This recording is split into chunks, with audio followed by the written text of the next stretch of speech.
निश्चित करती हैं कि हमको जागना है। एक बात आपसे पूछें, रात्रि को आपके मोहल्ले में चोर आता है और सबको मालूम है कि रोज आता है, तो आपके कितने मोहल्ले के लोग होंगे जो सोते होंगे? नींद आएगी क्या? जम के बोलो जरा। नहीं आएगी। जिसको मालूम है कि हमारे मोहल्ले में चोर आता है, हमारी कॉलोनी में चोर आता है, हमारी सोसाइटी में चोर आता है, हमारे सेक्टर में चोर आता है, या हमारे नज़दीक में, हमारी गली में, हमारे आसपास में चोर आता है, तो वो उसको नींद नहीं आती। उस गली के लोगों को, उस सेक्टर के लोगों को, उस कॉलोनी वालों को नींद नहीं आएगी। उसका नींद आना बंद हो जाएगा। फिर उसको नींद नहीं आ रही, फिर उसको निंद्रा नहीं आ रही है, क्योंकि उस सेक्टर में, उस कॉलोनी में चोर आ जाता है तो किसी को ये भय लगने लगता है कि चोर आया था परसों के दिन, उनका सामान ले गया, कल चोर आया था उनका ले गया, कहीं ये हमारा ना ले जाए, कहीं हमारा सामान ना ले जाए। इसलिए हम रात भर नींद नहीं आती है, रात भर निंद्रा नहीं आती है। अब जैसे रात भर नींद नहीं आ रही है, रात भर निंद्रा नहीं आ रही है क्योंकि किसी का सामान ले गया, हमारा ना ले जाए, उसी तरह ये जब हम एक विचार करिएगा, चोर आया, रात्रि को आया, मोहल्ले में आया और पूरे मोहल्ले की नींद उड़ गई कि ये लेकर ना चले जाए। लोग कहते हैं कि बुढ़ापे में, वृद्धावस्था में नींद नहीं आती। हम कहते हैं उनको मालूम है कि यमराज आएगा और इस आत्मा को खींच कर ले जाएगा, इसलिए नींद उड़ी पड़ी होती है कि कोई आएगा और खींच कर ले जाएगा। निंद्रा कहां है? अंत समय प्रभु आना पड़ेगा, वचन दिया तो निभाना पड़ेगा। आए ना आए प्रभु कुटुंब कबीला, अंत समय प्रभु आना पड़ेगा, और वचन दिया तो निभाना पड़ेगा। एक परिस्थितियां व्यक्ति को भगाती है। पर शिव महापुराण की कथा कहती है, हमने अगर जागना सीख लिया, हम जाग रहे हैं, हम जागृत हैं, तो परिस्थितियां हमको भगा भी नहीं सकती। आप अगर शिव के मंदिर जा रहे हो, एक लोटा जल चढ़ा रहे हो, शंकर का गुणगान कर रहे हो, शिव भक्ति में रमे हुए हो, शंकर के स्मरण में रमे हुए हो, शिव की भक्ति में कुछ नहीं कर रहे, केवल उसके मंदिर में जाकर झाड़ू लगा दे रहे हो, पोछा लगा दे रहे हो, सेवा कर दे रहे हो, उसमें भी आपकी शिव भक्ति रमी है, तो इतना जानना कि एक कोई अगर किसी सेठ के यहाँ पर काम करता है, बहुत दिनों तक काम करता है, तो सेठ की दृष्टि में वो आ जाता है, तो उसके घर में जब शादी आती है, किसी सेवक के घर में, किसी चाकर के घर में, किसी नौकर के घर में जब शादी आती है, तो सेठ उसमें से निकाल कर, सेठ थोड़ा सा धन निकाल कर उसको दे देता है, सेठ थोड़ी सी पूंजी निकाल कर, सेठ थोड़ा सा धन निकाल कर उसको दे देता है। सेठ जब धन निकाल कर उसको देता है कि तेरे यहाँ शादी है, इसको कर लीजिए, ये धन ले जाओ, इसमें ये शादी पूरी कर लो। आपने जो समय निकाल कर परमात्मा को दिया है, आपने जो समय निकाल कर भगवान को दिया है, क्या चाहिए भगवान को? आप नारियल लेकर आते हो, इससे भगवान प्रसन्न हो जाता है क्या? अरे जम के बोलो जरा। तुम श्रीफल लेकर आती हो, नारियल लेकर आती हो, भगवान प्रसन्न हो जाता है इससे? चिरौंजी लेकर आती हो, भगवान प्रसन्न हो जाता है इससे? मिठाई का 1 किलो का डब्बा लेकर आती हो, तो क्या भगवान प्रसन्न हो जाता है इससे? तुम ढेर सारा फल फूल लेकर आओ, तो क्या भगवान प्रसन्न हो जाता है इससे? भगवान गुरु और गोविंद, गुरु और महादेव, अगर सच्चा गुरु है, सच्चा गुरु, गुरु गोविंद, गुरु महादेव, गुरु और भगवान तुम्हारी वस्तु से कभी प्रसन्न नहीं होते। गुरु और भगवान, तुमने जो गुरु को समय दिया है, जो तुमने परमात्मा को समय दिया है, गुरु और भगवान उस समय को अपना जानकर तुम पर कृपा कर देते हैं और प्रसन्न हो जाते हैं। वो धन से या वस्तुओं से प्रसन्न नहीं हो। वो धन और वस्तुओं की प्रसन्नता उसकी नहीं रहती है। हम भगवान को अगर समय दे रहे हैं, आज आप लोग यहां पर आए हो, पूरी चैनल वाले तो क्या हम कहें, इन लोगों को बोलेंगे कि ये रोड पर आप लोग बैठे हुए, पूरी रोड पर लोग बैठे हैं। यहां से लगभग आधा किलोमीटर दूर तक ऐसे चले जाओ और आधा पौन किलोमीटर 1 किलोमीटर दूर तक इधर चले जाओ, जितने लोग पंडाल के अंदर बैठे हैं उससे ज्यादा पूरी रोडों पर लोग, चारों तरफ की रोडों पर बैठे हुए हैं। इतना भक्त आया चारों तरफ की रोड पर। रोड को छोड़ दो, छोटी छोटी गलियां जिसमें माइक की आवाज भी नहीं जा रही होगी, उस गलियों में भी लोग बैठे हुए हैं। जिस गलियों में गाड़ियां नहीं घुस पाती, उसमें लोग भक्त उसमें बैठकर कथा सुन रहे हैं। क्या दिया है आपने परमात्मा को? क्यों आए हो यहां पर कथा सुनने के लिए? शिव महापुराण की कथा कहती है, तुम्हारे दिए गए श्रीफल से, तुम्हारे दिए गए नारियल से भगवान की प्रसन्नता नहीं है। तुम्हारे दिए गए फल से भगवान की प्रसन्नता नहीं है। तुम्हारे दिए गए लड्डू के डब्बे से भगवान की प्रसन्नता नहीं है। गुरु और भगवान की प्रसन्नता होती है जब उसका भक्त उसको अपना कीमती समय परमात्मा को जब देता है, तो भगवान भी कहते हैं कि तूने मुझे समय दिया तो मैं भी तुझे समय दूंगा। तूने आज मुझे समय दिया है, एक दिन आएगा तो मैं तुझे समय दूंगा। तूने मुझे समय प्रदान करा है, मेरे लिए तू अपना घर छोड़कर यहाँ आकर बैठ गया, मेरे लिए तू अपना द्वार छोड़कर मंदिर आकर बैठ गया, मेरे लिए तू रोज मंदिर आता है, 1 लोटा जल चढ़ाता है, मेरे लिए तू बेलपत्र तोड़कर लेकर आता है, मेरे लिए तू श्री शिवाय नमस्तुभ्यम का जाप करता है, मेरे लिए राम नाम कृष्ण नाम भजता रहता है, जपता रहता है। तो आपने परमात्मा को समय दिया है, और हमें परमात्मा से क्या चाहिए? समय ही तो चाहिए।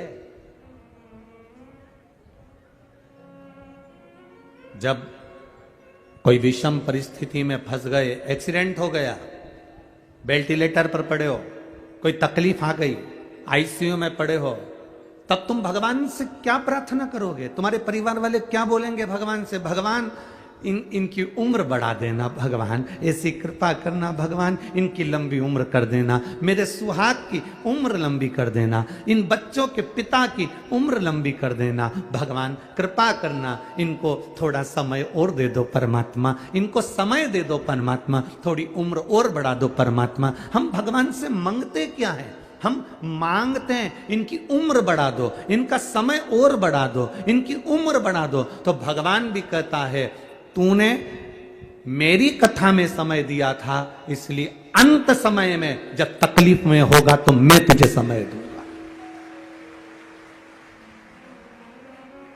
आ गया तेरा समय, समय आ गया तेरा कि तुझे मरना है। उसके बाद भी राजा श्वेत की कथा कहती है, राजा श्वेत प्राण त्यागने का समय आ गया और भगवान का भजन में लगा था। तो भगवान ने कह दिया इसने मुझे समय दिया था, इसलिए इसको थोड़ा समय और दो और जाओ तुम यहां से। यमदूत इसको नहीं पकड़ सकते, यमराज इसको छोड़ो यहां से, तुम छोड़ कर जाओ।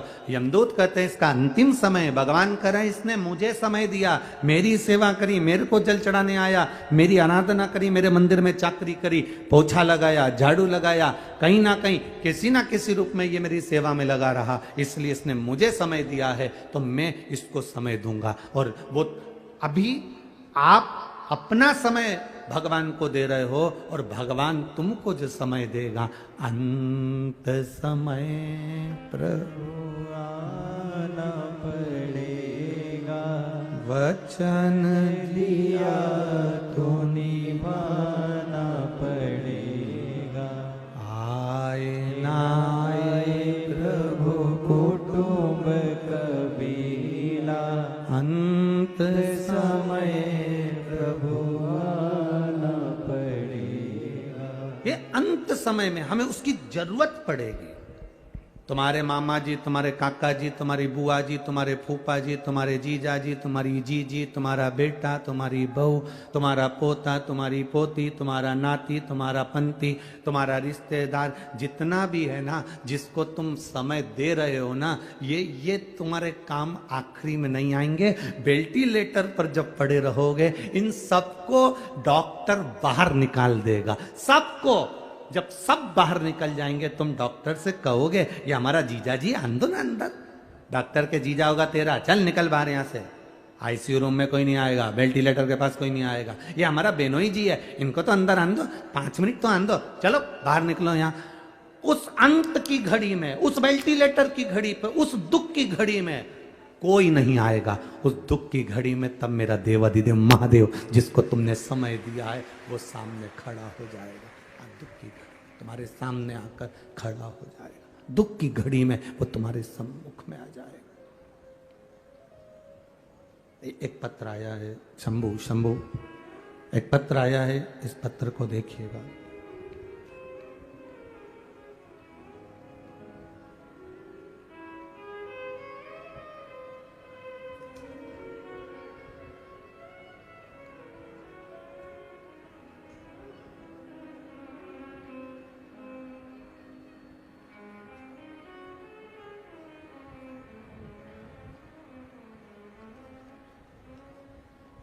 मेरा नाम देवकी रानी ध्रुव है। मेरा नाम देवकी रानी ध्रुव है। मैं गांव किरना की रहने वाली हूँ।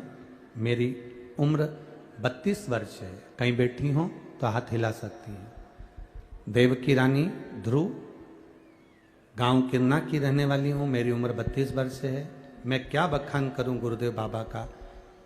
कहीं बैठी हो तो हाथ हिला सकती है। दिख गई क्या? हाँ, हाथ हिला दो बहन एक बार। हाँ जी, ठीक है। मैं बखान क्या करूं गुरुदेव। मेरी तबीयत 2022 में अचानक खराब हो गई। मेरे गले में एक छाला हो गया था और मैं खाना नहीं खा पा रही थी। डॉक्टर को दिखाया तो उसने बहुत कुछ बोला।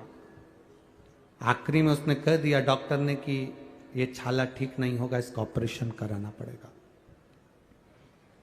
ऑपरेशन के लिए कहा।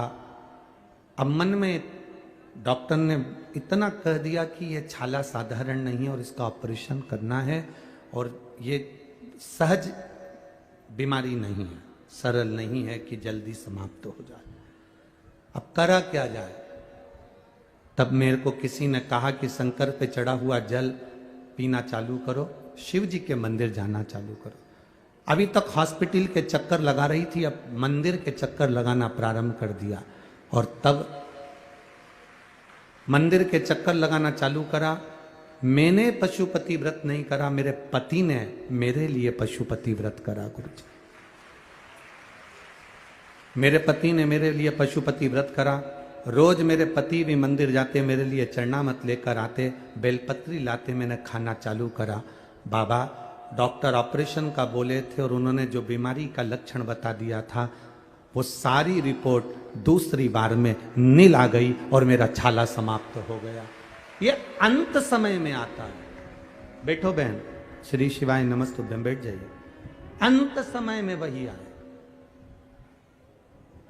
मेरे मामा जी हैं, मेरे चाचा जी हैं, मेरे काका जी हैं, मेरी बुआ जी है, मेरी बहन है, मेरे रिश्तेदार हैं। कौन आने वाला है? तुमने जिसको समय दिया एक पत्र और है, देखिए।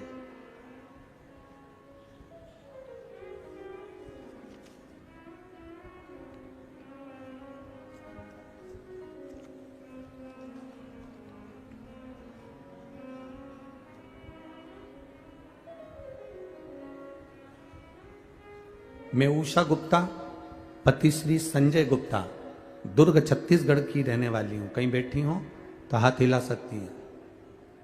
मेरा नाम उषा गुप्ता, पति श्री संजय गुप्ता, दुर्ग छत्तीसगढ़ से आई है। कहीं बैठी हो तो अपना हाथ हिला सकती है, जहां कहीं भी बैठी। दिख गई क्या उधर? हाँ, पीछे है। हाथ हिला तो एक बार बहन। हाँ जी, दिख गए हो, दिख गए हो, ठीक है। ऐसे हाथ हिला तो एक बार वापिस हाथ हिलाओ। हाँ जी, ठीक है। दुर्ग छत्तीसगढ़ से हूं गुरुदेव। मेरे पति संजय गुप्ता के मुंह में दिसंबर 2022 में छाला हो गया था। जांच में पता चला कि कैंसर है। गुरुजी, हम इलाज हेतु टाटा मेमोरियल हॉस्पिटल मुंबई ले गए। 26/1/2023 में रायपुर संजीवनी कैंसर हॉस्पिटल में भी उनका इलाज चालू हुआ, ऑपरेशन हुआ। गुरुदेव, दूसरी बार फिर वापिस बीमारी उपज गई। शरीर ऐसा नहीं कि फिर वापिस ऑपरेशन कराया जाए। अब करा क्या जाए? सबको, मोहल्ले की माताओं को मंदिर जाते देखती थी तो मैं भी मन में सोची कि अब इन्हीं के भरोसे चलते हैं। और बाबा को जल चढ़ाने लगे। वो जल लाकर पति को देने लगे। बाबा जी सिर में वो जल लगाते थे, गले में लगाते थे।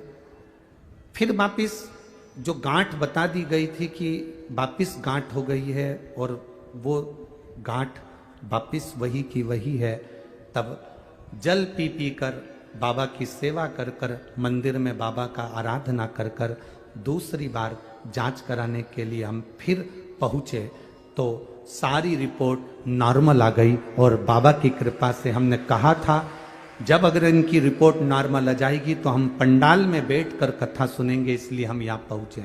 अब ठीक है बाबू, एक बार हाथ हिला दो वापिस। हर हर महादेव। विराजिए। श्री शिवाय नमस्तु। ये रिश्ते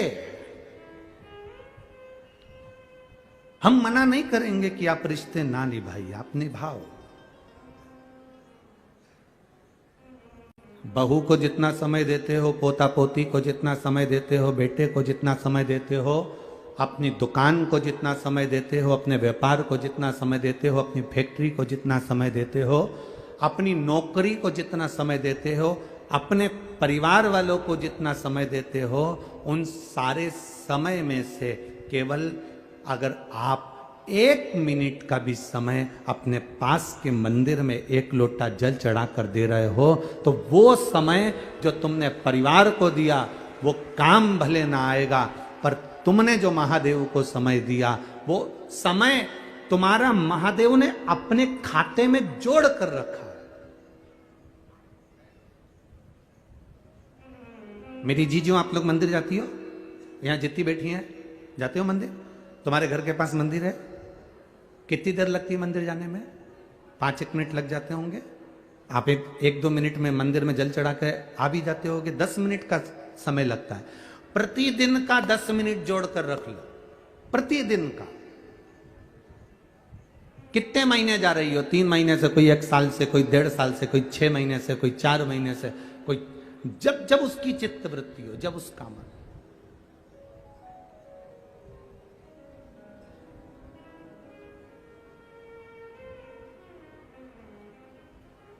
एक मां तो यहां पर बैठी हुई है जो 2011 से शिव महापुराण की कथा सुन रही है। हमारी एक मां बैठी है यहां 2011 से। कहां बैठी है? हाथ हिलावा।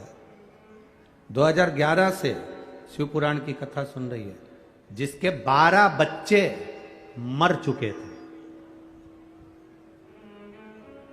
कहीं बेटी हो तो हाथ हिलाना।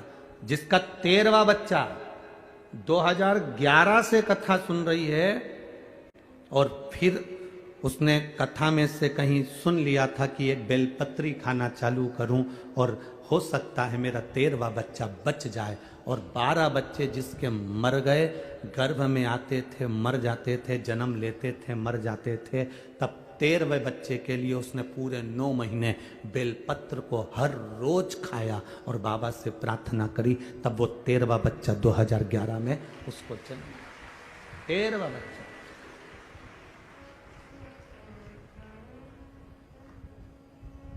और 2011 से बाबा का स्मरण कर रही। 2011 में उसको, जब 11 तक उसके 12 बच्चे मर चुके थे, तब शंकर की आनंदता उसने श्रवण करना प्रारंभ कर। उस समय तो ये टीवियों पर ज्यादा हमारा प्रसंग आते नहीं थे, छोटे मोटे यूट्यूब पर लोग सुन लेते थे और कहीं छोटा वो चैनल होता उस पर, ये आस्था वगैरह पर तो अब लोग सुनना चालू करें, पर लोगों ने उसको जो शुरू से सुना उसने अपने जीवन में उतारा।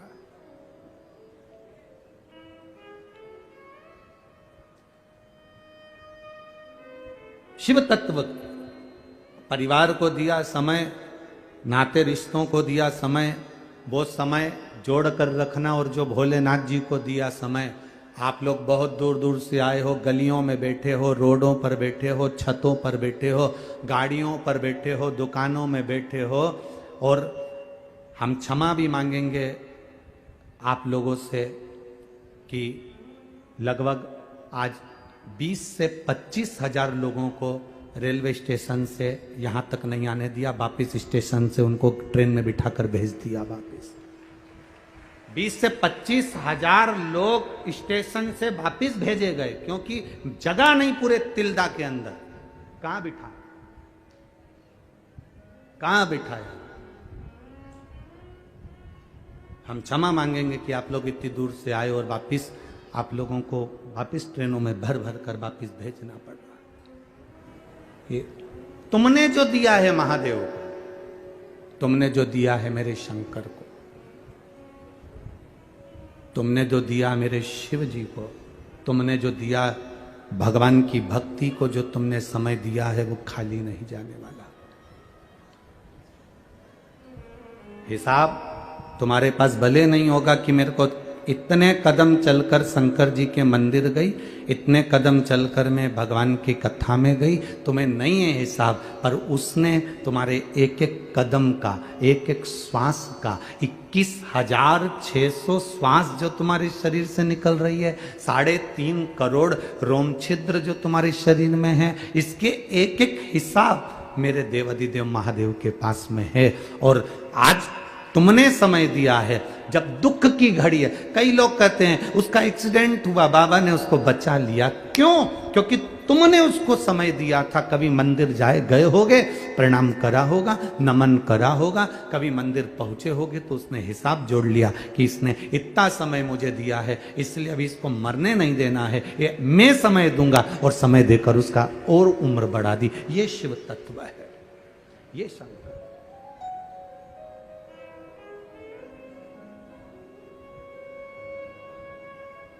छल से समय की गणना ना करी जाए।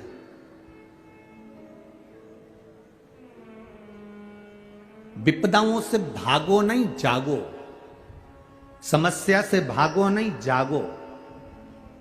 आज दुनिया के लोग कहते हैं सारी समस्या का हल एक लोटा जल। प्रत्येक समस्या, मतलब दुनिया के लोग आज जाग गए। पहले भागते थे समस्या से, तकलीफ आई भागना है, हम कैसे निपटेंगे, भगवान क्या होगा, तो लोग भागते थे। दुकान नहीं चल रही, व्यापार नहीं चल रहा, तकलीफें बढ़ गई, बच्चे नहीं हो रहे, तकलीफें। कितना कितना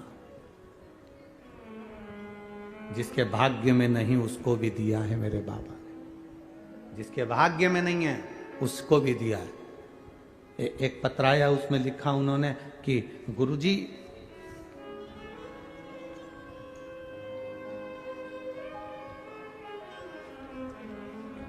मैं अर्चना वर्मा, पति श्री मनेश कुमार वर्मा, ग्राम कुर्रा पोस्ट बंगोली, जिला रायपुर, छत्तीसगढ़ का निवासी हूं। कहीं बैठे हो तो हाथ हिला सकते हैं, कहीं बैठे हो तो हाथ हिला सकते हैं। मैं अर्चना वर्मा, पति श्री मनीष कुमार वर्मा, ग्राम कुर्रा पोस्ट बंगोली, जिला रायपुर, छत्तीसगढ़ का निवासी हूं। गुरुदेव, मेरे परिवार के तरफ से श्री शिवाय नमस्तुभ्यम। आपकी आस्था चैनल पर कथा सुनते हैं। अगस्त 2021 में सुनना प्रारंभ करी है गुरुदेव। मेरी शादी 30 अप्रैल 2011 को हुई थी। भोलेनाथ की कृपा से एवं आपके आशीर्वाद से गुरुदेव, मैं क्या वर्णन करूं। 2011 में शादी हुई, उसके बाद में बच्चे नहीं हुए गुरुदेव। बाबा की कृपा से हम क्या वर्णन करें। लोग ताने देते थे, अपशब्द कहते थे। अगर वो आए हों तो हाथ हिला सकते हैं। दिख गए क्या? सामने खड़े हैं, हाथ हिला दो एक बार। बच्चा आए साथ में, लाए हुए हैं। अच्छा, भीड़ बहुत है, कैसे लेकर आओगे बाबू? चलो प्रयास करो, अगर बीच में से लेकर आ सकते हो बच्चे को तो। हाँ, बच्चे को अगर बीच में से लेकर आ सकते हो तो लिया।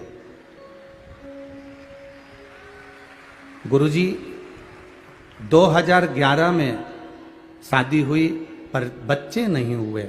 ऐसा कोई डॉक्टर नहीं जिसको दिखाया नहीं, ऐसी कोई जगह नहीं जहां से गोदी भराई नहीं, ऐसा कोई देवता धामी नहीं जहां हम लोग गए नहीं, पर निराशा ही हाथ लगी। किसी ने कहा टीवी पर कथा आती है, आसन लगाकर बैठ जाओ टीवी के सामने और वहीं प्रार्थना करो। बस प्रार्थना करी, सफेद आंकड़े की जड़ का प्रयोग करा, शिव मंदिर में झाड़ू पोछा करना प्रारंभ करा। बाबा की कृपा से 16 मार्च 2023 को हमारे घर में बच्चे ने जन्म लिया है। हम बाबा को यहाँ प्रणाम करने के लिए लेकर आए हैं। यह शिव तत्व है, यह औघड़ी है। उसकी कृपा, उसकी उदारता, उसकी दया साधारण नहीं होती। अब करो उसका भजन। खाली न जाता कोई दर से तुम्हारे, खाली न जाता कोई दर से तुम्हारे। मैं भी खड़ा हूँ नंदी बाहें पसारे, अपने हृदय से लगा लो, लगा लो। गिरा जा रहा हूँ, उठा लो, भोले अपने दर से अब तू न टालो। गिरा जा रहा हूँ, उठा लो। आपका हमें समस्या से, हमें तकलीफों से, हमें विषम परिस्थितियों से हमें भागना नहीं।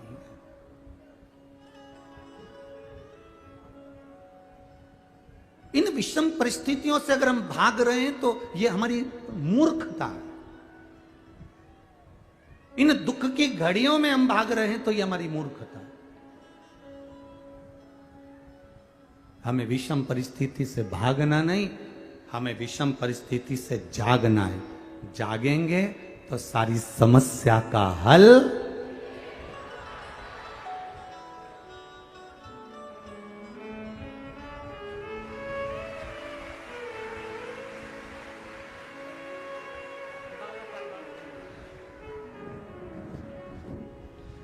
जोरदार ताली बजाओ एक बार। 11 वर्ष के बाद बाबा ने 2011 में विवाह हुआ तो 2023 में दिया है। ये शिव कृपा।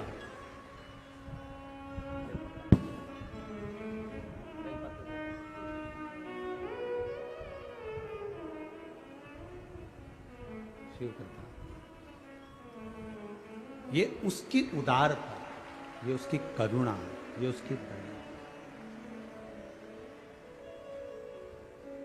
आपने उसको समय दिया है, वो आपके लिए समय निकाल कर पहुंचता है। हम भागे ना परिस्थितियों से, तकलीफों से, कष्ट से, बीमारी से, हमें भागना नहीं, हमें जागना है। हम जागें, हमारी जागरूकता मूल हो, और जब हम जागेंगे तो ये निश्चित है कि हमारा हाथ हमारे देव अधिदेव महादेव जरूर पकड़ेंगे और हमें पार उतार देंगे। हमारा जागना जरूरी है।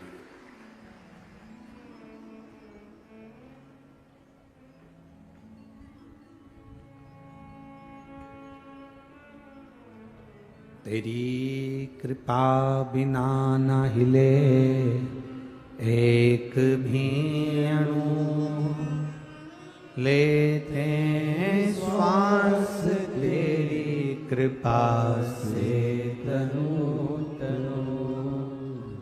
बखान क्या करूं मैं राखों के ढेर का, चपटी भभूत में खजाना कुबेर का। हे गंगधार मुक्ति द्वार ओमकार तू, भोले ओमकार तू। आयो शरण तिहारी शंभु तारका। ये उसकी उदारता से हमें जागरूक होना है। परिस्थितियों से लड़ने के लिए हमें जागरूक होना है।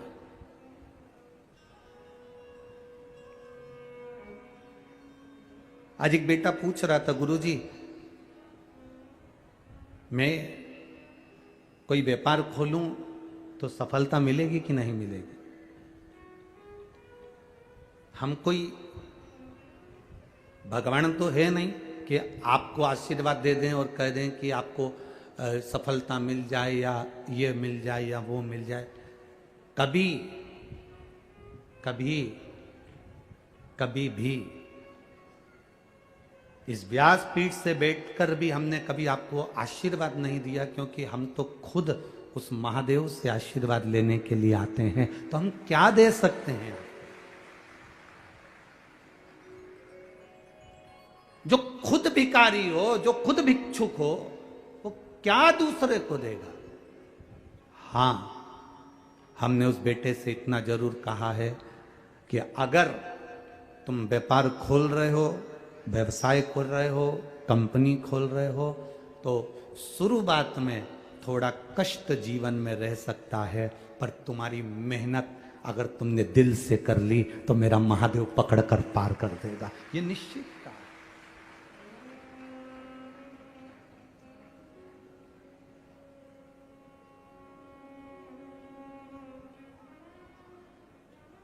हमारे पास देने को कुछ भी नहीं है, केवल इसी शिव महापुराण के सिवाय। और ये कथा हो जाती है तो उसके पास ये बेलपत्री, इसके सिवाय कुछ भी नहीं।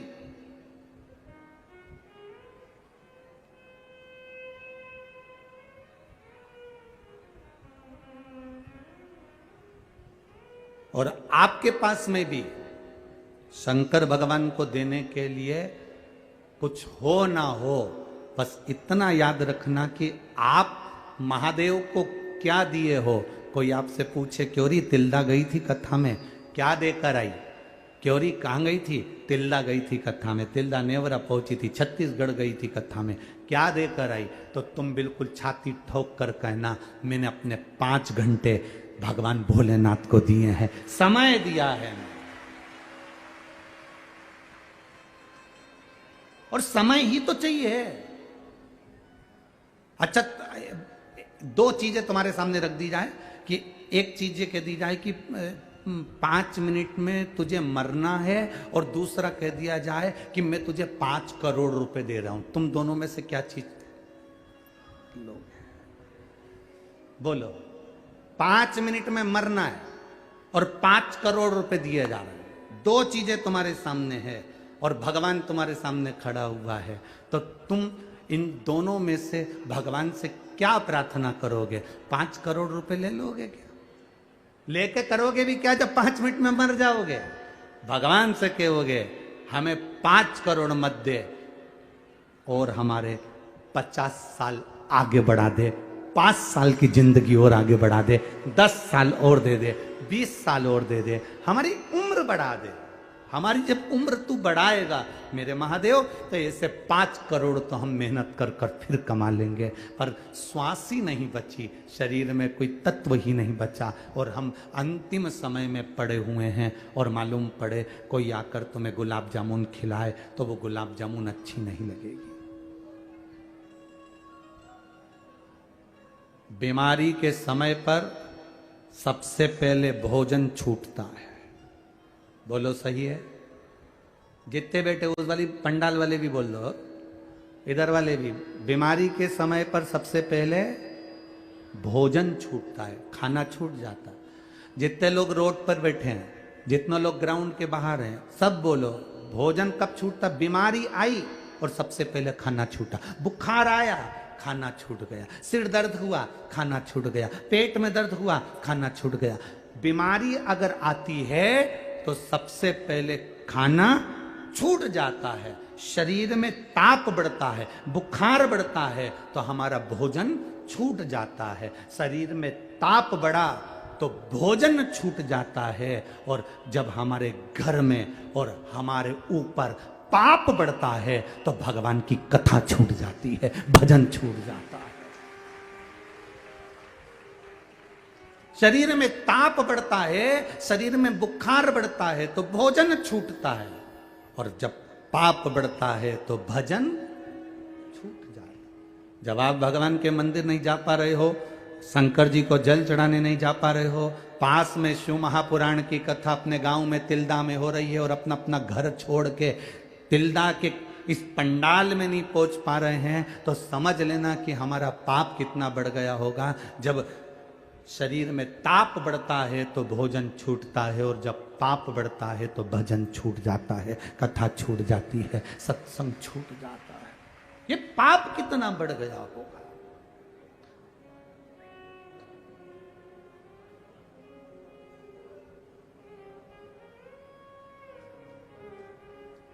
एक नंबर चलता है,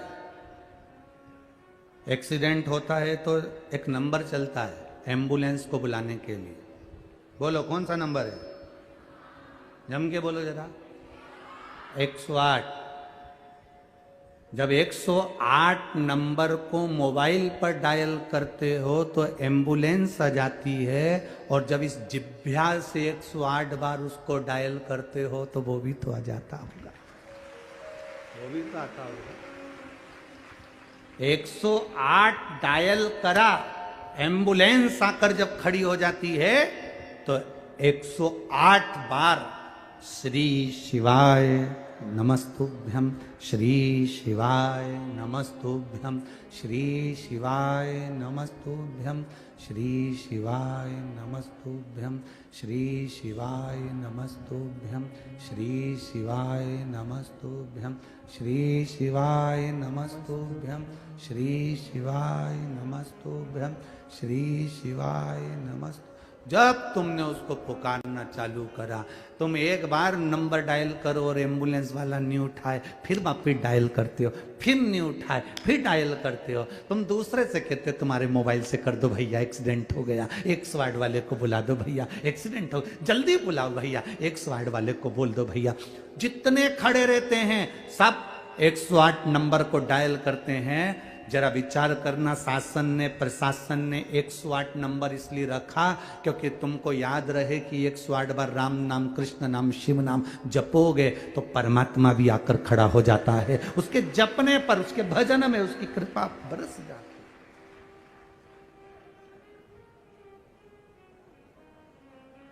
है। ले गए, हॉस्पिटल में पटक दिया, डॉक्टर आए, सिस्टर आई, इलाज चालू हो गया। किसी किसी सिस्टर डॉक्टर से अगर पहचान नहीं हो तो वो पूरे जितने भी कक्ष में हैं सबको एक जैसा इंजेक्शन लाए, बस वो टोचती टोचती चली जाए।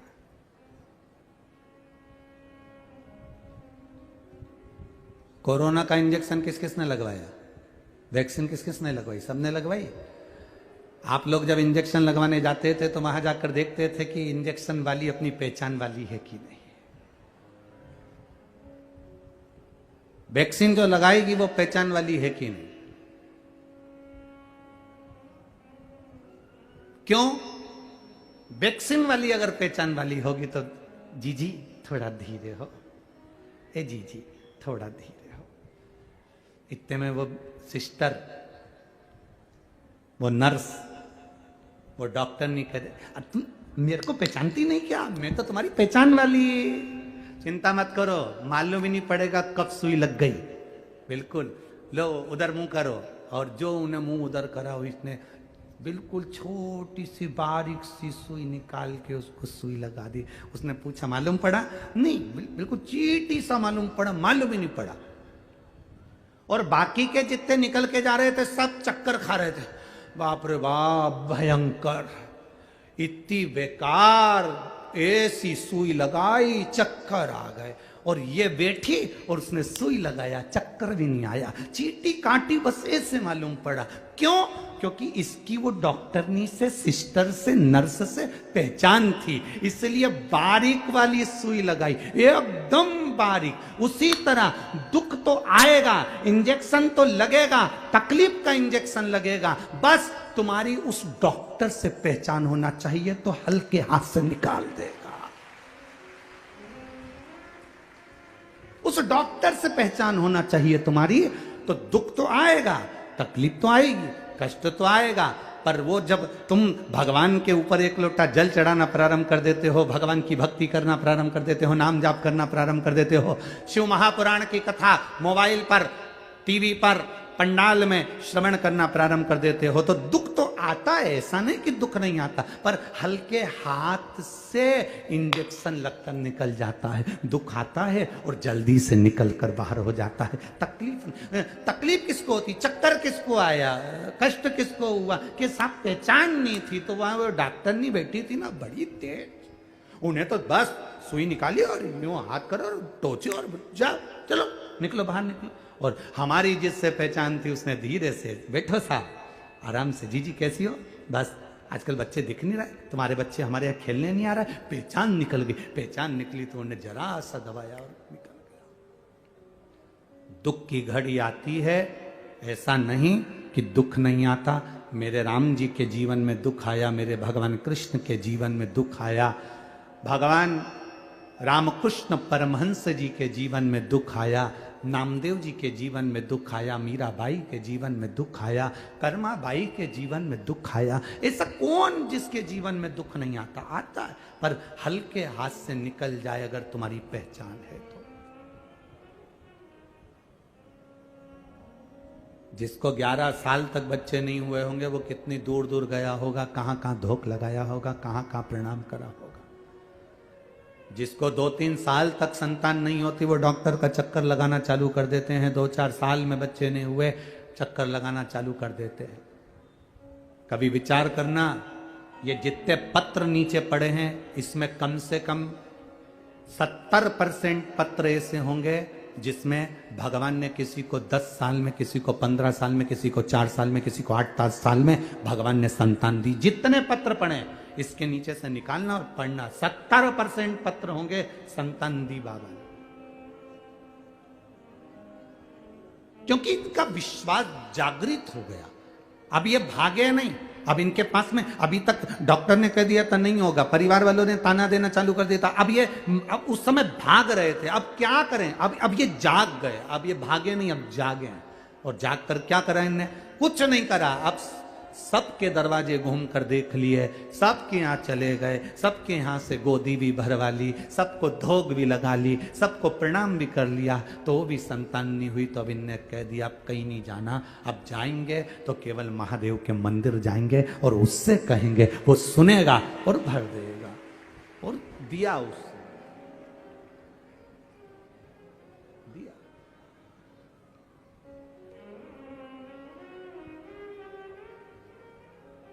आपकी भक्ति के बल को बढ़ा लीजिए।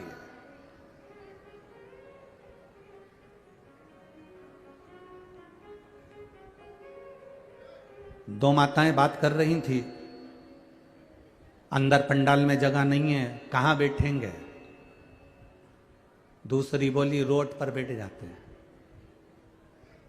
जिस रोड पर जनता चलती है उस रोड पर लोग यहां से लेकर वहां तक, वहां से लेकर वहां तक बैठे। उसने कहा लोग क्या कहेंगे, हंसेंगे। लोग क्या कहेंगे, हंसेंगे। कितनी सुंदर बात शिव महापुराण की कथा कहती है।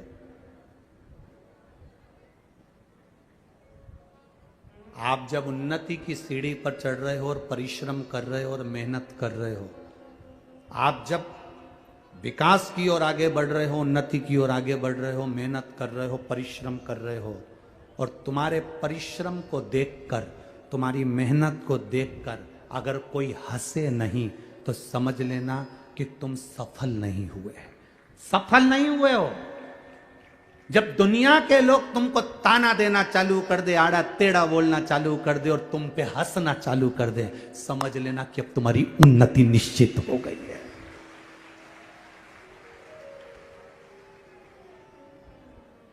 बोल बम का नारा है, अब तुम्हारी उन्नति निश्चित हो गई है। अब तुम उन्नति की, अभी तक लोग, जब तुम मेहनत कर रहे थे तो तुम पर लोग हंस नहीं रहे थे, ताना नहीं दे रहे थे, गालियां नहीं दे रहे थे, अपशब्द नहीं कर रहे। अब दुनिया, जब कोई ना तुम पर हंसे, कोई तुम पर उंगली भी ना उठाए, कोई तुम पर अपशब्द भी ना कहे, कोई तुम पर ताने भी ना दे, तब समझ लेना कि तुमने कोई तरक्की नहीं करी। अब जब तुमको लोग गालियां देने लगे, ताने देने लगे, अपशब्द कहने लगे, तब समझना कि मेरे भोलेनाथ ने हाथ पकड़ लिया, अब मतलब मैं उन्नति की ओर बढ़ना चालू हो गया हूं। इसलिए मेरी बुराई होने लगी, मुझे लोग अपशब्द कहने लगे, मुझे लोग ताने देने लगे, मेरी अब उन्नति की ओर में बढ़ना प्रारंभ कर दिया हूं। हमें क्या लगता है कि हमें लोग गाली दे रहे हैं, हमें लोग अपशब्द कर रहे हैं, हमें लोग ताने दे रहे हैं, मतलब मैंने कुछ गलती, ना ना ना, आपको दे दिया ना गाली, लोगों ने अपशब्द कह दिया ना, ताने दे दिया ना, समझ लो कि आगे बढ़ गए। जिस बहू को सास के अपशब्द ज्यादा मिलते हैं वो बहू जिंदगी में कभी हार नहीं मानती, उन्नति की ओर बढ़ती चली जाती। ताने मिलेंगे ना आपको, अपशब्द मिलेंगे ना आपको, आप क्यों हारते हो? आपकी सास ने कुछ कह दिया, आपकी हिम्मत हार गई। आपको सास ने कह दिया कि तू तो बेकार है और तेरी जिंदगी भी बेकार निकलेगी, तो तुम ये हिम्मत मत हारना, तुम्हारी सास तुमको पक्का कर रही है, पक्का।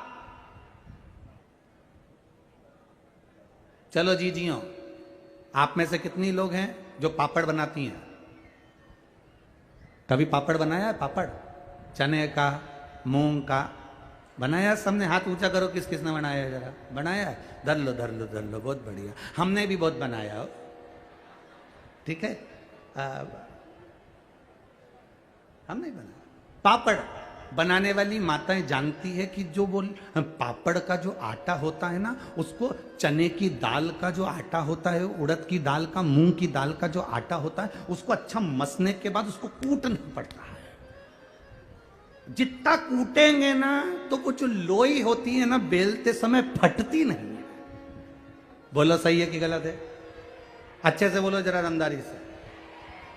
पापड़ के आटे को उसनने के बाद अच्छे से कूटो, कूटोगे तो जो लोई है ना, जिसको तुम धागे से काटती हो,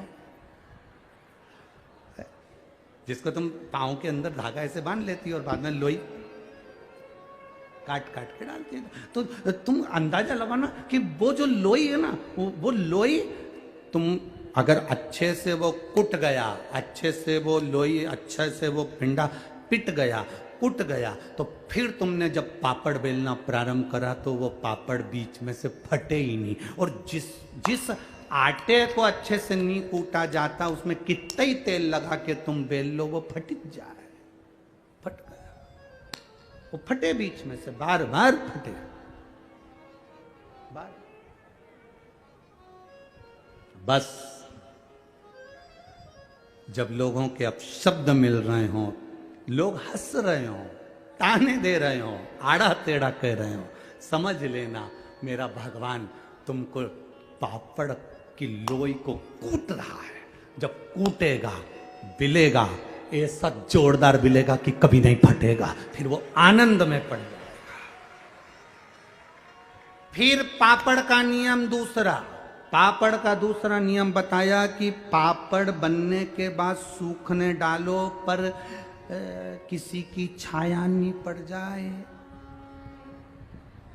समझ गई हो क्या है? बोलना तो नहीं पड़ेगा। अगर छाया पड़ जाती है तो पापड़ लाल पड़ जाता है, फिर वो उसमें स्वाद भी नहीं आए, तलो सेको खाओ तो स्वाद, छाया नहीं पड़ जाए। इसलिए ध्यान रखना कि जब तुम उन्नति की सीढ़ी पर चढ़ जाओ, आगे बढ़ जाओ, उठने पिटने के बाद तुम अच्छी उन्नति करने पर आ जाओ, तो ध्यान रखना रे अहंकार की छाया नहीं पड़ जाए। छाया पड़ गई तो गए, अहंकार की छाया पड़ी कि बर्बाद, नष्ट हो गए।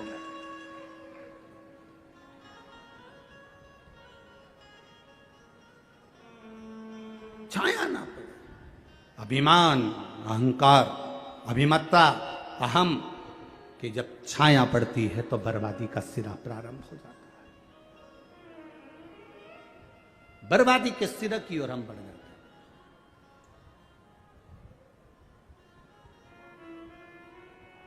महाराज, अहमता से परे हो जाइए, अहंकार से दूर। षडानंद कार्तिकेय जी, जाओ तारकासुर का संहार करो। मां पार्वती जी ने कहा तुम्हारा जन्म हुआ है कार्तिकेय तारकासुर को मारने के लिए। तारकासुर को मैं मार दूंगा, तारकासुर को मैं समाप्त कर दूंगा। तारकासुर को मार कर आए, उसके 3 पुत्र थे, तारकाक्ष, विदुम्माली, कमलाक्ष की। ये तीनों शंकर भगवान की आराधना ना कर कर सीधे भगवान ब्रह्मा जी की आराधना करी। ब्रह्मदेव वर दीजिए हम 3 पुरी का निर्माण करें, उसमें हम रहें, हमारे प्राण कभी ना छूटें, हम मरे ना। तब ब्रह्मा जी ने कहा ऐसा नहीं हो सकता कि तुम मरोगे नहीं, मरना तो पड़ेगा, प्राण तो छूटेंगे, जाना तो पड़ेगा। तुम जितने बैठकर कथा सुन रहे हो और जितने यहां पर बैठे हो, जितने आस्था चैनल पर सुन रहे हैं, जितने फेसबुक यूट्यूब पर सुन रहे हैं, कोई तुमसे कह दे कि तुम्हारी जिंदगी में दुख नहीं आएगा, तुम कभी मरोगे नहीं, तुम मेरे पास बैठो मैं तुम्हें मरने नहीं दूंगा, या तुम्हारी जिंदगी में दुख नहीं आने दूंगा, तो फालतू की बात है। जो लिखा ललाट पर वो तो भोगना है, जो ललाट पर लिखा है पूर्व में जो तुम कर कर आए हो उसको तो भोगना है। कौन भोगेगा? आपको कथा में कहा था खांसी चलेगी तो आपको खांसना है, छींकना पड़ेगा तो आपको छींकना है। आपके बत्तल का कोई छींकेगा नहीं, कोई खांसेगा नहीं। भूख लगेगी तो भोजन करना पड़ेगा, प्यास लगेगी तो पानी पीना पड़ेगा, बीमार होगे तो गोली दवाई तुमको खाना पड़ेगा। उसी तरह अपने कर्म का भोग अपने को भोगना पड़े, कोई दूसरा नहीं भोगने वाला।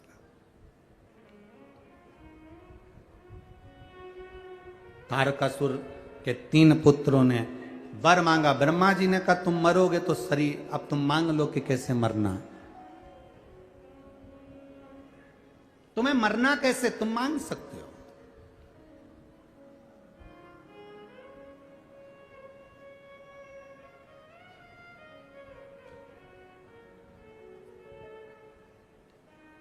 ब्रह्मा जी ने कहा, तारकाक्ष, विदुम्माली, कमलाक्षकी ने कहा वर दे दो, हम तीनों मरे तो एक जगह पर एक साथ मरे। तथास्तु। तीनों ने विचार कर लिया कभी जिंदगी में एक दूसरे से मत मिलना, कभी अपन तीनों एक जगह पर इकट्ठे ही नहीं होंगे, मिलेंगे ही नहीं, मिलेंगे नहीं तो मरेंगे नहीं। आना ही मत ही तू मेरे यहां। तीनों ने अलग अलग जगह पर अपनी अपनी नगरी बसा ली, रहने लगे, उपद्रव मचाया। जब व्यक्ति को मालूम पड़ जाता है कि मेरी मृत्यु होएगी नहीं तो वो उपद्रव मचाना प्रारंभ कर देता है। वर्तमान की जो जिंदगी होती है, वर्तमान का जो समय होता है, उसमें वो खुश होकर नहीं जी पाता। उसको लगता है कि मैं और कर लूं और उसमें मुझे खुशी मिल जाएगी। बचपन है तो बचपन बच्चों को लगता है हमारे जो बड़े भैया हैं वो कितने अच्छे से रह रहे हैं। बड़े भैया, मम्मी तुम बड़े भैया को घड़ी दिला देती हो, मम्मी तुम बड़े भैया को मोबाइल दे देती हो, मेरे को तो देती नहीं हो। छोटा सा बच्चा अपनी माँ से कहता है बड़े को सब देती हो, मुझे नहीं देती। जब लड़ाई होती है बच्चे की वो इसी चीज के लिए होती है। तुम बड़े भैया को अच्छी बोतल दे दी, कंपास दे दिया, बैग दे दिया, बड़े भैया को तुमने ये दिलाया, बड़े भैया को अच्छे कपड़े दिलाए, बड़े भैया को घड़ी दिलाई, मेरे को नहीं दिलाया। छोटा बच्चा जिद करता है। छोटे को लगता है बड़ा सुखी है, बड़े को लगता है बूढ़े सुखी हैं।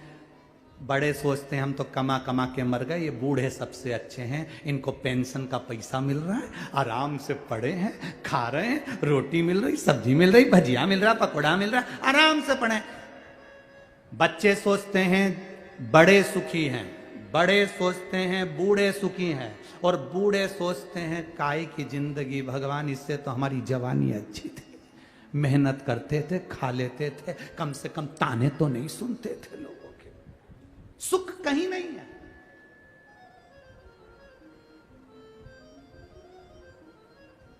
जो वर्तमान में जी रहे हो वो सुख है तुम्हारा। 3 मित्र, अब वो तीनों मित्र ने एक दिन विचार करा, चलो रे चलो अपन जरा बाजार चलते हैं और जंगल में चल के भोजन बनाते। तीनों ने मिलके खीर पूड़ी बनाई। अब खीर पूड़ी बनाई तो वो खीर पूड़ी बनाकर तीनों ने खाई, पेट भर के चकाचक खाई खीर पूड़ी। इतनी पेट भर के खाने के बाद उसमें से 1 कटोरा खीर बच गई। कितनी खीर बची? जम के बोलो जरा। 1 कटोरा खीर बच गई। अब 1 कटोरा खीर बच गई तो तीनों ने विचार करा कि अब इस खीर को कौन खाएगा, अभी तो किसी को भूख लग नहीं रही है। तो तीनों ने विचार करा एक काम करो, इस खीर को अपन एक काम करो कि यहां रख दो। अब खीर को अपन यहां पर रख देते हैं, ढाककर सो के उठेंगे, जिसको सबसे अच्छा सपना आएगा खीर वही खाए। सो जाओ। खीर रखी, सो गए। 2 सो गए, एक को नींद नहीं आ रही थी क्योंकि वो खीर दिख रही थी, नींद नहीं आ रही। कर्मठ बदले पर वो खीर दिख रही, उसको नींद नहीं आ रही। खीर। 2 अच्छे से सो रहे थे, एक जाग रहा था, नींद आई। तीनों फिर बाद में सुबेरे उठे, तीनों ने कहा खीर खाना है। पहले नंबर का बोला मैंने सबसे अच्छा सपना देखा है, मुझे खीर दो। दूसरा बोला मैंने अच्छा सपना देखा है, मुझे खीर दो। तीसरा कहता है मैंने अच्छा सपना देखा, मुझे खीर दो। तीनों झगड़ा कर रहे हैं। इतने में कहा भाई सपना देखा क्या है, पहले निर्णय लेंगे, पहले बताओ तो सही तुमने सपना क्या देखा। पहला व्यक्ति बोला मैंने सपना देखा, मेरे सपने में राम जी आए और मेरा हाथ पकड़कर मुझे अयोध्या ले गए, दर्शन कराया अयोध्या का, माता सीता ने भोजन बनाया, मैंने पाया, इतना अच्छा सपना और कहां से लेकर आओ। दूसरा बोला मैंने सपना देखा, मैं सो रहा था, भोलेनाथ जी आए, मेरे को लेकर काशी चले गए, काशी से फिर मुझे कैलाश ले गए, कैलाश ले जाकर माता पार्वती जी ने मेरे लिए मोदक बनाए, लड्डू बनाए, मैंने खाए। मैंने तीसरा व्यक्ति बोला तुम दोनों का सपना ठीक है, अपनी जगह पर है, तूने सपना क्या देखा? उसने कहा मैंने सपना देखा, मेरे सपने में हनुमान जी आए और हनुमान जी बोले तू अभी तक जग रहा है। मैंने हनुमान जी से कहा सामने खीर रखी है इसलिए नींद नहीं आ रही। हनुमान जी ने कहा अब भी खा, अब भी खा। हनुमान जी बोले, मैंने हनुमान जी से बोला मेरे 2 मित्र और हैं, बाद में वो झगड़ा करेंगे। हनुमान जी बोले नहीं खाएगा तो गदा से मारूंगा, अब भी खा।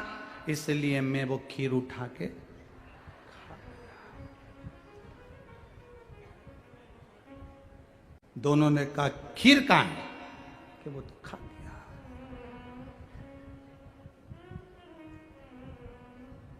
तो तुझे हनुमान जी से बोलना चाहिए था ना, मेरे 2 दोस्त और हैं। मैंने बोला था हनुमान जी वो 2 दोस्त और हैं। तो हनुमान जी बोले एक तो अयोध्या गया है, एक कैलाश गया है, एक ने मोदक खा लिया, एक ने सीता जी के हाथ का भोजन कर लिया, तू खीर खा, अब भी खा, खीर खा।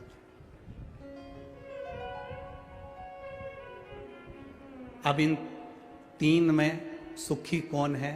जिसने वर्तमान में अच्छे से खीर और 2 सपने देखने में लगे थे, जवानी में और कमाऊंगा, फ्रिज खरीद लूंगा, 4 व्हीलर गाड़ी खरीद लूंगा। अब एक सोच रहा है और उन्नति करेंगे, और उन्नति करेंगे, अच्छे दिन आएंगे और अच्छे दिन आएंगे। अरे इससे अच्छे दिन क्या आएंगे? 2 रोटी प्रेम से खा रहे हो, अपनी जिंदगी चकाचक जी रहे हो और आराम से भगवान शंकर की भक्ति कर रहे हो, इससे अच्छे दिन क्या रहेंगे जीवन के? वर्तमान के दिन को अच्छा समझो, बहुत विचार कर कर मत। और अभी जवानी आएगी तो हम लोग ये कर लेंगे, अधेड़ी आएगी तो ये कर लेंगे। जीवन में क्या ठिकाना? जितनी अलमारी में, अपने अलमारी में जितनी साड़ी रखी है सब पहनो, रोज नई नई पहनो, क्योंकि कौन सा दिन आखिरी हो किसको मालूम। बाद में वो साड़ियां दूसरे पहनेंगे, अपन तो पहन लो, अपन पहन। क्या करेंगे उस साड़ी का? दिवाली आती है, पूरी अलमारी साफ हो जाती है, साफ होकर उसमें अखबार बिछ जाता है, अखबार बिछा के साड़ियों को वापिस जमा देते हो। कई कई साड़ी तो तुम्हारे हाथ में आती है तो तुम्हें याद आती है, मैंने तो ये पहनी ही नहीं, ये मैंने पहनी ही नहीं। इतनी साड़ियां तुम्हारे पास में एक से बढ़कर एक रखी है। कुछ कुछ के तो अब भी तुमने उसमें पीको और फाल करवाई है, कुछ कुछ साड़ियों की तो अब भी हाल तुमने चोली सिलवाई, सब रखी है। और मालूम पड़े वो साड़ी तुमने रखी थी और कह रही थी मैं बस देवर के लड़के की शादी में पहनूंगी। एक इतनी सुंदर साड़ी है, देवर के लड़के की शादी में पहनूंगी, और उसके पहले तुम चली गई।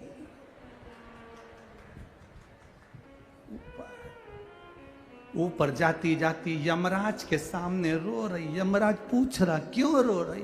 वो नीले कलर की नी पहने।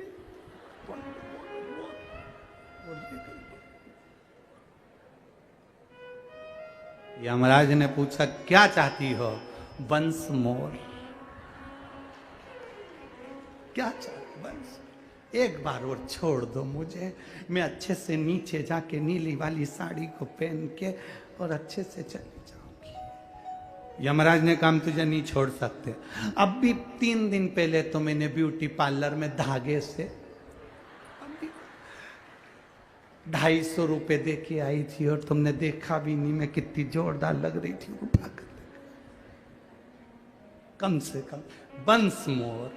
यमराज ने कहा एक धर के दू, चल बंस मोर।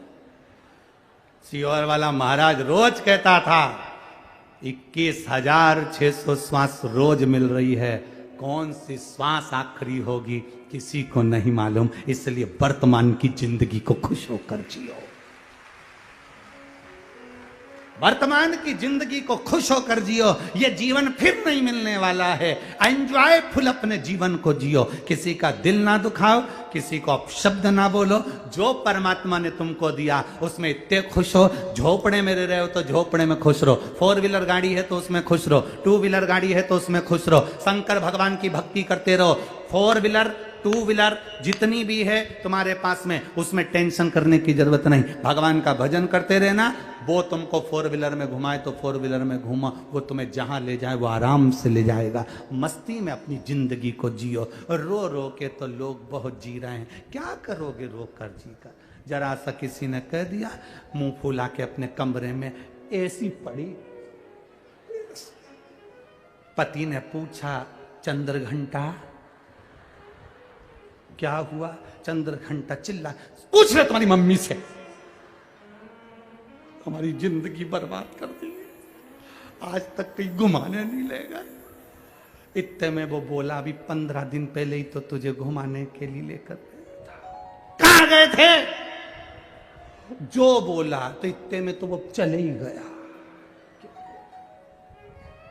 चिल्ला, कोई ने कुछ कह दिया तुम रो रहे हो, किसी ने कुछ कह दिया मुंह फुलाकर पड़ गए। अरे कोई कितना ही बोले, घर में कितनी गाली दे कहीं का, कितना ही अपशब्द के, तुम्हारे घर के लोग तुमसे कितना ही कह दे निकल जा मेरे घर से, जा अपने बाप के घर, तो कह देना नहीं जाऊंगी, यहीं छाती पे मुंह डालूंगी, नहीं जाऊंगी, नहीं जाऊंगी। और जितना जितना तुमसे बोले तुम उतना मूंग की दाल गलाओ और उसका मंगोड़ा बनाओ और खाओ, नहीं जाऊंगी जा। और सास क्या कर रही है? मूंग की दाल गला रही है। तो मूंग की दाल क्यों गला रही है? क्योंकि एक ही दाल है जिसको मलते हैं ना तो गुस्सा निकालते हैं। मंगोड़ा बनाते समय मूंग की दाल को अच्छे से मसो, बोलो मती मुंह से, उत्ते में सास समझ जाएगी क्या कर रही है, बस मूंग की दाल मल रही है। क्या करेगी? मंगोड़ा बनाऊंगी। क्या करेगी मंगोड़े का? तुमको भी खिलाऊंगी, मैं भी खाऊंगी। तो सास कहेगी अभी तो लड़े थे अपन, तो के भूल गई।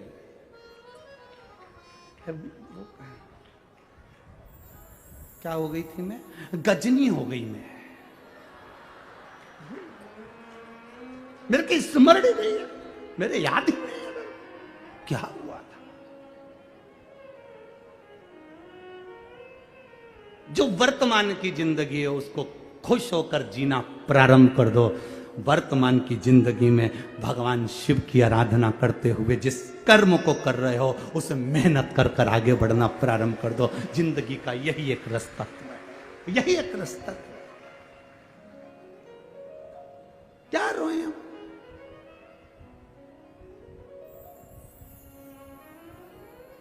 अब सौंप दिया इस जीवन का सब भार तुम्हारे हाथ। जब हमने परमात्मा के भरोसे पर सब सौंप दिया फिर क्या सोचना, क्या सोचना।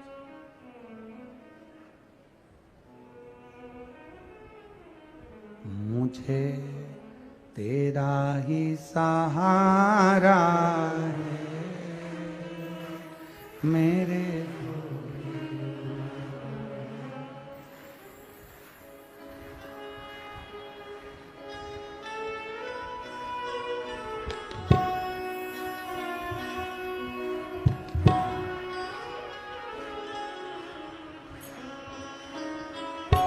आओ से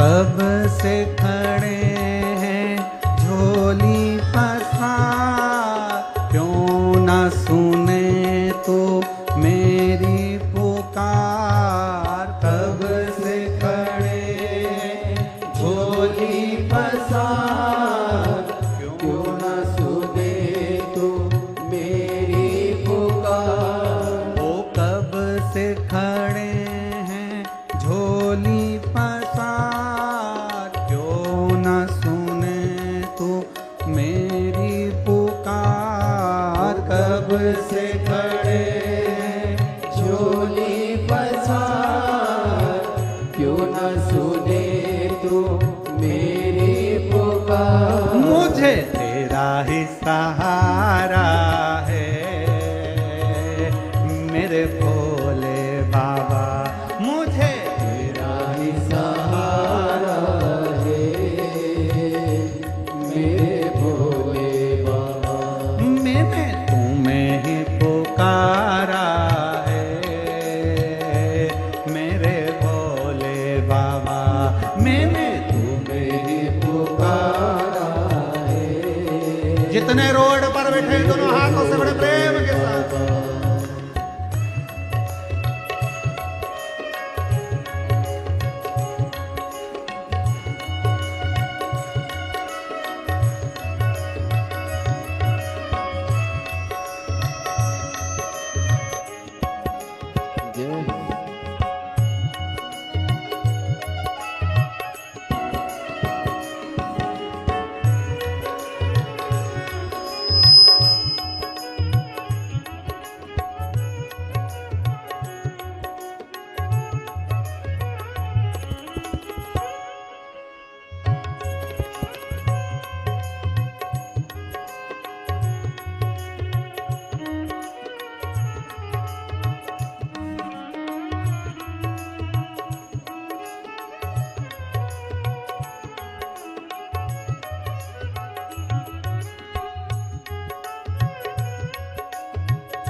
देख लो लगी है आज मंदिर में ये भीड़ भारी।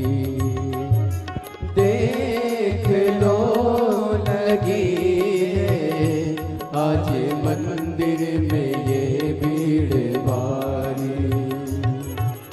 दर्शनों की खातिर आए हैं लाखों नर और नारी। दर्शनों के खातिर आए हैं लाखों नर और नारी।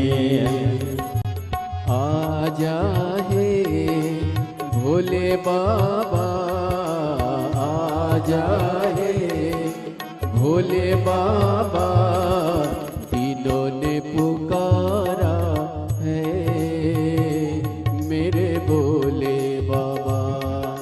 तीनों ने पुकारा है मेरे भोले बाबा।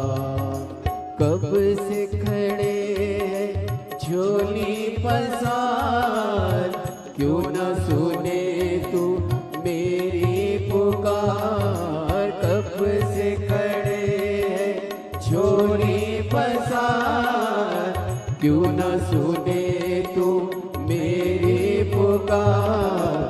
तेरा ही सहारा है मेरे भोले बाबा, तेरा ही सहारा है मेरे भोले बाबा।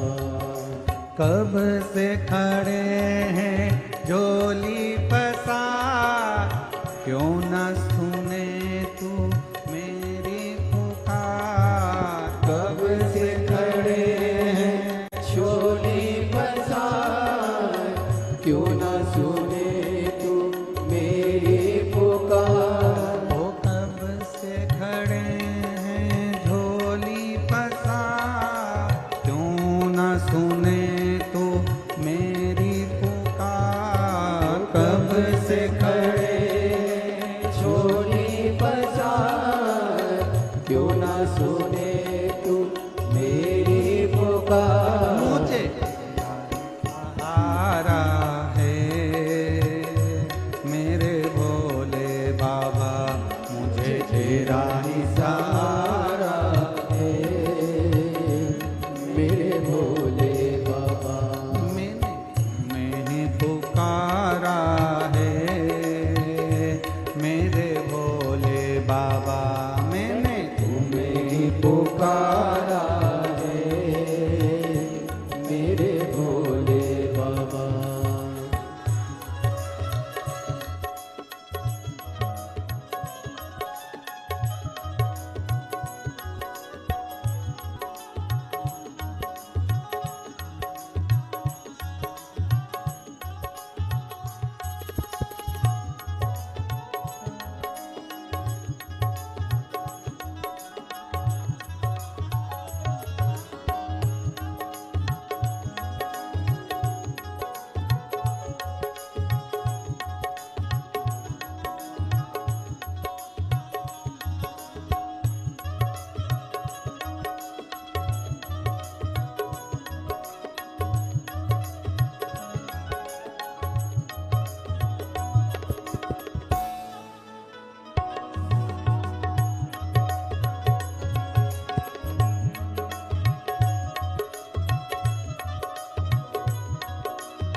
भोले शंभू।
जिंदगी से हारे गम जमाने का हम लेके आए।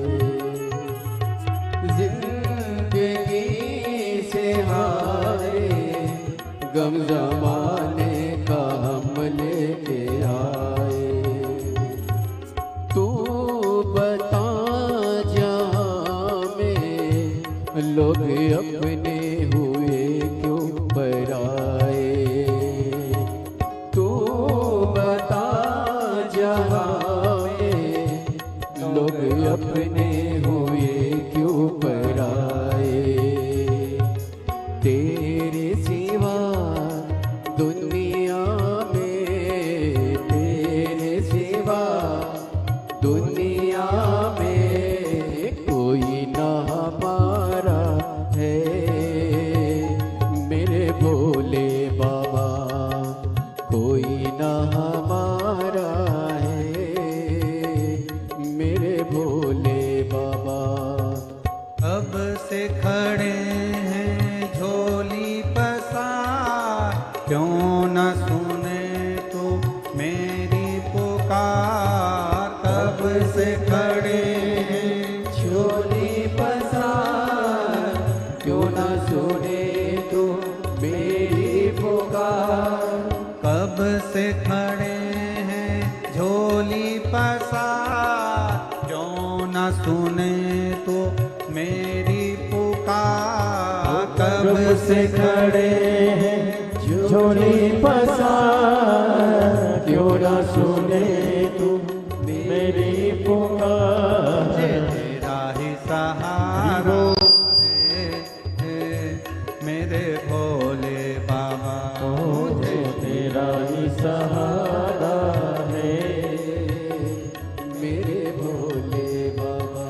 मुझे तेरा ही सहारा है मेरे भोले बाबा। मुझे तेरा ही सहारा है मेरे भोले बाबा। मैंने तुम्हें ही पुकारा है मेरे भोले बाबा। मैंने तुम्हें ही पुकारा है मेरे भोले बाबा। मुझे तेरा ही सहारा है मेरे भोले बाबा।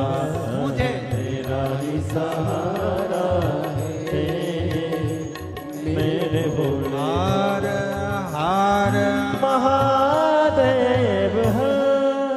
अपने अपने स्थान पर बैठकर, जहाँ जगह मिल जाए वहाँ बैठकर, बहुत दूर दूर से आप लोग आए हो, बाबा से प्रार्थना कर कर जाना कि जिस कार्य के लिए आए हो, जहाँ जगह मिले, रोड पर, दुकान पर, पंडाल में, पंडाल के बाहर, छत, जहाँ मिले जगह वहाँ बैठकर बड़े आनंद के साथ, भाव के साथ बाबा से प्रार्थना कर कर जाना। बाबा, मैं जिस कार्य के लिए आया हूँ ऐसी कृपा करना बाबा। मैंने सुना है तेरे द्वार से कोई खाली नहीं जाता। ऐसी करुणा करना बाबा कि मैं 3 महीने में जहां कथा हो वहां पर पहुंचकर मेरा भी पत्र आपके चरणों में पहुंचे, ऐसी करुणा कर देना बाबा से प्रार्थना। बड़े भाव के साथ जितने कार्यकर्ता खड़े हों वो भी बैठकर बड़े आनंद के साथ। बार बार ये मौका नहीं लगेगा। आज कथा तो 1 बजे से 4 बजे तक चल रही है। कल की कथा सुबह 8 बजे से 11 बजे तक रहेगी। कल की कथा सुबह 8 बजे से 11 बजे तक रहेगी। टीवी पर कथा 2 बजे से 5 बजे तक ही रहेगी। तो ध्यान कर कर, आज कथा का 6ठा दिवस है। आप दिल से बाबा से प्रार्थना कर कर जाइएगा, दिल से उससे कहिए। जिनको श्री शिवाय नमस्तुभ्यम आता है वो अपने स्वर में बाबा को दिल से, अपने हृदय से बाबा से विनती करेंगे। श्री शिवाय नमस्तुभ्यम, श्री शिवाय नमस्तुभ्यं श्री शिवाय नमस्तुभ्यं श्री शिवाय नमस्तुभ्यं श्री शिवाय नमस्तुभ्यं भोला सब दुख काटो हमारा ओ भोला सब दुख काटो हमारा शिव शंकर जपो तेरी माला भोले बाबा जपो तेरी माला भोला सब दुख काटो हमारा ओ भोला सब दुख काटो हमारा वेश है मंगल मंगलकारी वेश है मंगल मंगलकारी शमशान वासी हमारा शमशान वासी हमारा ओ भोला सब दुख काटो हमारा ओ भोला सब दुख काटो हमारा। शिव कथा कहती है तारकाक्ष, विदुम्माली, कमलाक्ष की तीनों ने अलग अलग भवन बना लिए। जब इन्होंने उपद्रव करा, सबको परेशान करना प्रारंभ करा,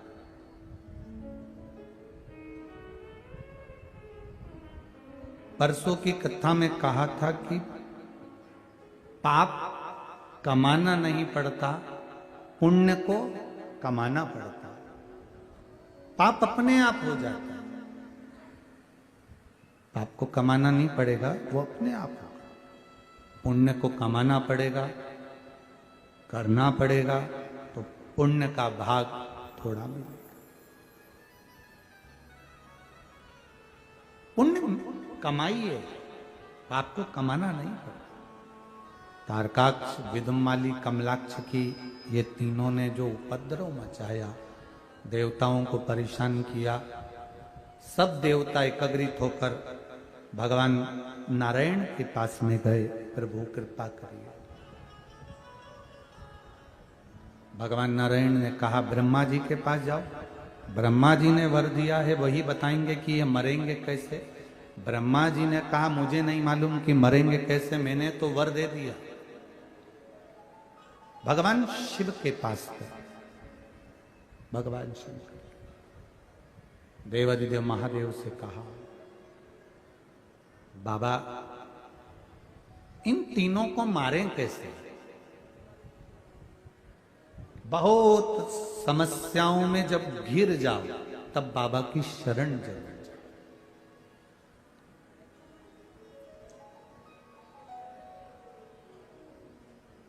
आपको कहा था बहुत समस्याओं से घिरे हो तो बाबा के पास चलो।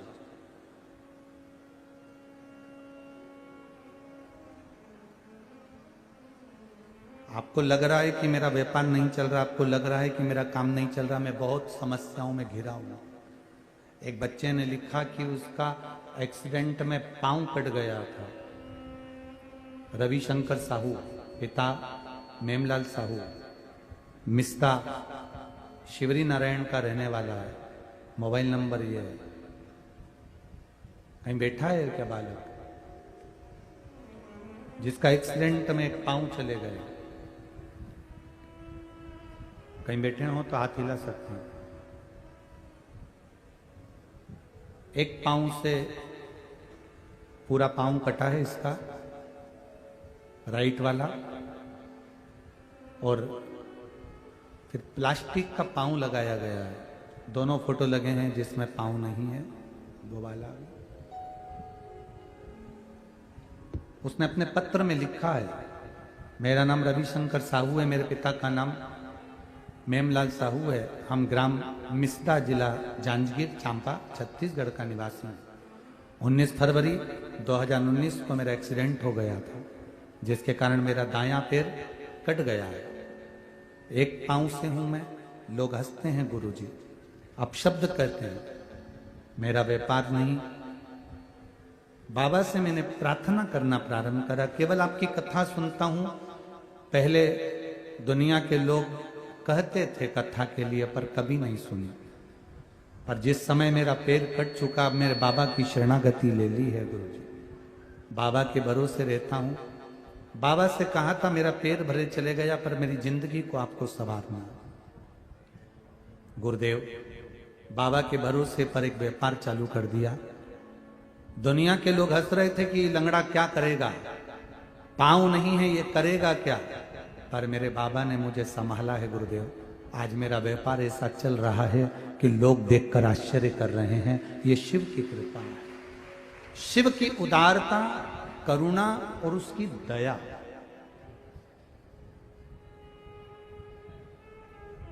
हंसे लोग, हंसे तो आप आपकी मेहनत में कमी मत आने दो, आप आपके परिश्रम में कमी मत आने दो।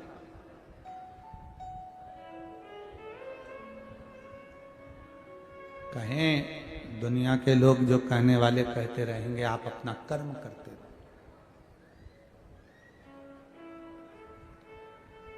तारकाक्ष, विदुमाली, कमलाक्ष की इन तीनों ने उपद्रव मचाया। तीनों के उपद्रव मचाने पर भगवान देवाधिदेव महादेव से प्रार्थना करिए, शिव जी कुछ कृपा करिए, इनके प्राण हरिए। समस्या जब बड़ी हो तब शिव की शरण जरूर जाइए। एक निवेदन करना चाहूंगा, सब्जी का ठेला लगा रहे हो, पान का ठेला लगा रहे हो, पानी पतासे का ठेला लगा रहे हो, चाहे दुख की कितनी भी जिंदगी चल रही है, कितना भी जीवन में दुख चल रहा है, आप 2 या 3 नियम अपनी जिंदगी में ले लीजिए। एक, पशुपति व्रत एक बार अवश्य करो। पशुपति व्रत करने वाली माताओं से, भाइयों से निवेदन है, बच्चों से निवेदन है कि एक व्रत आपका जब 5 व्रत पूरे हो जाएं तो कम से कम 2 या 3 महीना रुका करो, जिससे बाबा आपकी झोली खुशियों से भर दें। उसके बाद अगला व्रत करा करो। कई लोगों की आदत होती है, एक व्रत पूरा नहीं होता दूसरा चालू कर देते, दूसरा पूरा नहीं होता फिर चालू कर देते। थोड़ा रुक के 5 व्रत जब आपके पूर्ण हो जावे, उसके बाद में फिर आप थोड़ा रुको, 2 महीना 3 महीना बाबा पर विश्वास रखकर मंदिर जाओ, प्रणाम करो, पूजन करो, अर्चना करो, देगा।